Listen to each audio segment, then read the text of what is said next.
Carrier Copper 7အေးမြန်ခိုင်ခန့်ပြီးစိတ်ချရတဲ့နိုင်ပါတာ Aircon အကျန်းခံပြီးစွမ်းဆောင်ရည်ကောင်းတဲ့ Aircon တစ်လုံးကိုရှာနေတယ်ဆိုရင် Carrier Copper 7 series ကတော့အသင့်တော်ဆုံးပဲဖြစ်ပါတယ်။ဒီပညာသစ်တွေနဲ့ပေါင်းစပ်ထားတဲ့အတွက်သင့်အိမ်ကိုအမြဲအေးမြပြီးနှိုင်ရှင်းတဲ့လေထုကိုပေးစမ်းစေမှာပဲဖြစ်ပါတယ်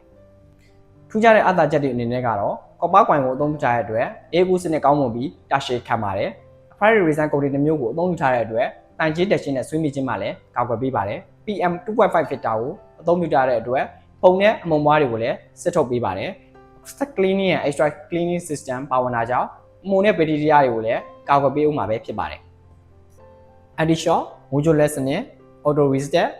မိပြက်ပြီးမိပြန်လာတဲ့အခါအလိုလျောက်ပြန်ဖွင့်ပေးတဲ့စနစ် Big Air Flow အခန်းတွင်အေးနှုံအထူးပြန်တဲ့ကောင်းမွန်စေခြင်း energy saving စနစ်လည်းပါဝင်တာကြောင့်မီတာဘေးကိုအကောင်းဆုံးဆော့ချပေးဦးမှာပဲဖြစ်ပါတယ်ခင်ဗျာ။ဒါအပြင်အာမခံချက်အနေနဲ့9နှစ်တိပေးထားတဲ့အတွက်စိတ်ချမ်းသာစွာအသုံးပြုလို့ရနိုင်မယ်ဖြစ်ပါတယ်။ Carrier Copper 7နဲ့အတူနွေရာသီကိုအန်တူလို့ရပါပြီ။လူချင်းမင်းတို့ရဲ့အိမ်ရုံးခန်းနဲ့စားသောက်ဆိုင်တွေမှာတက်ဆင်ဖို့အတွက်အကောင်းဆုံးရွေးချယ်မှုတစ်ခုဖြစ်မှာပါ။